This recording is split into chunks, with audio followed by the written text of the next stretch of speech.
अस्सलाम वालेकुम to class. कैसे हैं आप लोग? बिल्कुल ठीक हैं। रमज़ान कैसा गुजरा है आपका? आई होप आपका रमज़ान बहुत अच्छा गुजर रहा होगा। कल हम लोगों ने दरख्वास्त बराए रुखसत शादी और वाहिद जमा पढ़े थे। आज हम लोग जो है मज़मून कुरान मजीद, ठीक है, इसकी रीडिंग करते हैं। सबसे पहले कुरान मजीद अल्लाह ताला की किताब है। ये हज़रत मोहम्मद सल्लल्लाहु अलैहि वसल्लम पर नाजिल हुई। किस पर नाजिल हुई थी? हज़रत मोहम्मद सल्लल्लाहु अलैहि वसल्लम पर। कुरान मजीद अरबी ज़ुबान में है। किस ज़ुबान में है कुरान मजीद? अरबी ज़ुबान में है। इसमें 114 सूरतें हैं। हाँ जी, कुरान मजीद में कितनी सूरतें हैं? 114 सूरतें हैं। कितनी सूरतें हैं? 114 सूरतें हैं। सबसे पहली सूरत सूरतुल फातिहा है। हाँ जी, सबसे पहली सूरत कौन सी है? सूरतुल फातिहा है। और सबसे आखिरी सूरत सूरतुन नास है। सबसे आखिरी सूरत सूरतुन नास है। और कुरान मजीद कुरान मजीद की सबसे बड़ी सूरत कौन सी है? सूरतुल बकरा है।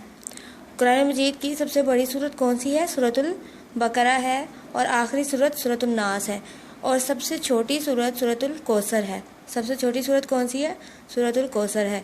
कुरान मजीद को हमेशा वुज़ू करके पढ़ना चाहिए, ठीक है। हमने क्या पढ़ा है? कुरान मजीद अल्लाह ताला की किताब है। हज़रत मोहम्मद सल्लल्लाहु अलैहि वसल्लम पर नाजिल हुई। कुरान मजीद किस ज़ुबान में है?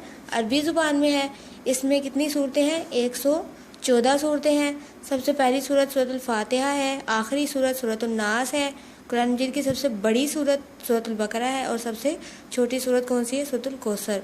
और कुरान मजीद को हमेशा वुज़ू करके पढ़ना चाहिए। हाँ जी, आपने पहले इसको अच्छी तरह से ऊपर से रीड करना है, ठीक है। इसको देख के अच्छी तरह से पहले रीड करें, उसके बाद इसको ज़ुबानी याद करें और फिर ज़ुबानी लिख के देखें, ठीक है। आप लिख के ज़रूर देखा करें इसको, क्योंकि आपकी जो इमला की गलतियां हैं वो निकल जाएंगी और पेपर में फिर आपके मार्क्स नहीं कटेंगे, ठीक है।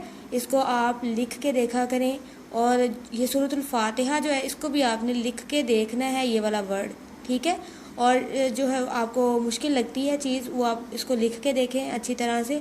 और फिर अगर गलतियां हों तो उसको गलतियों को दोबारा से लिख के देखें, ठीक है। चलिए जी, अल्लाह हाफिज़।